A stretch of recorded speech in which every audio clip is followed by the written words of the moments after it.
அண்மை செய்தியை பார்க்கிறோம். பஹல்காம் தாக்குதல் சம்பவம் தொடர்பாக பிரதமர் மோடி தலைமையில் மீண்டும் ஆலோசனைக் கூட்டம் நடைபெற்று வருகிறது. நேற்று பாதுகாப்புத்துறை அமைச்சர் ராஜ்நாத் சிங் ஆகியோரோடு பிரதமர் மோடி ஆலோசனையில் ஈடுபட்டிருந்த நிலையில் தற்போது மீண்டும் ஆலோசனை கூட்டம் நடைபெற்று வருகிறது என்ற தகவலை பார்க்கிறோம். ராணுவ ரீதியான நடவடிக்கைகள் குறித்து அமைச்சரவை குழு கூட்டத்தில் பிரதமர் மோடி தலைமையில் ஆலோசிக்கப்படுவதாக தகவல் வெளியாகியிருக்கிறது. கூடுதல் விவரங்களை வழங்குவதற்காக டெல்லி தலைமைச் செய்தியாளர் கணபதி இணைந்திருக்கிறார்.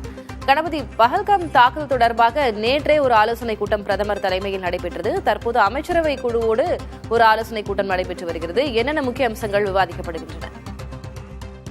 இந்தியா பாகிஸ்தான் எல்லையிலே பதட்டம் நிலவுகிறது.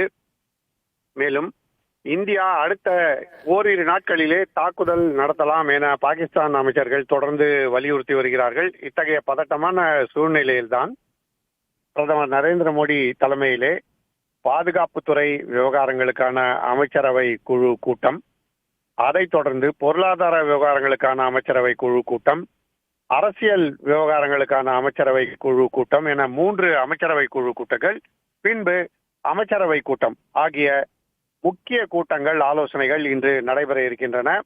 நீங்கள் ஏற்கனவே சொன்னது போல பிரதமர் நரேந்திர மோடி, பாதுகாப்புத்துறை அமைச்சர் ராஜ்நாத் சிங், உள்துறை அமைச்சர் அமித்ஷா உள்ளிட்டோருடன் தொடர்ச்சியாக ஆலோசனை நடத்தி வருகிறார். அத்துடன் ராணுவ தளபதிகளையும் நேற்று சந்தித்து பேசியிருக்கிறார். ராணுவத்தைச் சேர்ந்தவர்கள் எப்போது பதிலடி கொடுக்க வேண்டும், எங்கு பதிலடி கொடுக்க வேண்டும் என்பதை அவர்களே முடிவு செய்வதற்கு முழு சுதந்திரம் இருக்கிறது என பிரதமர் மோடி தெரிவித்திருக்கிறார்.